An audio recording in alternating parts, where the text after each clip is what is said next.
Get your griddle to about 375 to 400 degrees, then put down a decent amount of oil and 1 pound of diced Yukon Gold potatoes.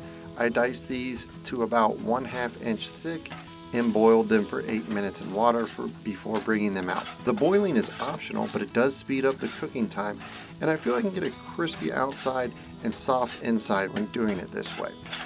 Mix them really well in the oil and spread them out thin, and just don't touch them for about 5 to 8 minutes.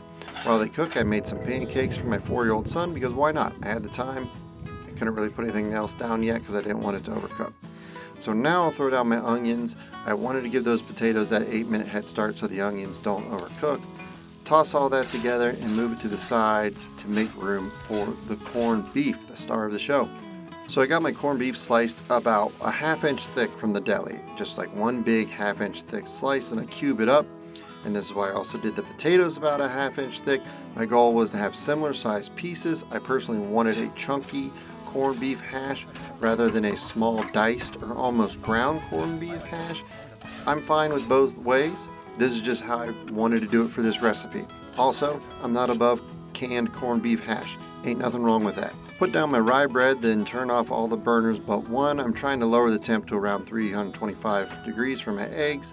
I will spritz down some oil, wipe it down with a paper towel, and here comes the eggs for over easy. I'll also add some butter and garlic to the corned beef at this point. Everything's pretty much cooked. We're just going to try to melt this and mix it together.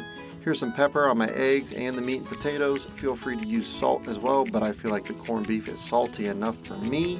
This full recipe is in my $20 ebook, which is on your screen now, FYI. Separate the eggs and give them a flip. The second one's giving me trouble. Come on. All right, there we go. Only about a minute after I flip them to hopefully cook the whites through but still have a runny yolk. Mix all the melted butter and garlic into the hash. Then let's do scrambled for my wife and son. Make sure everything is nice and clean again with some oil, wipe, paper towel.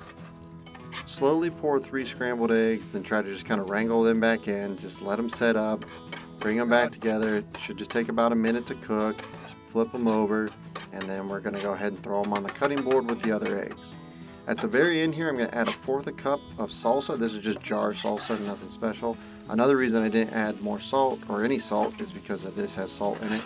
So I got this from all recipes where they suggested adding this. Tried it once, loved it the way it turned out, and a hash would recommend it. Everyone is going to go up on the cutting board now. Green onions on top. Oh my, inside I put my egg right on top. Pop the yolk with the rye bread. Don't judge my paper plate. I didn't want to do any more dishes than I already had to do when this was over. Again, grab yourself a copy of my ebook in the description. Thank you for watching. Have a good one. Keep on griddling.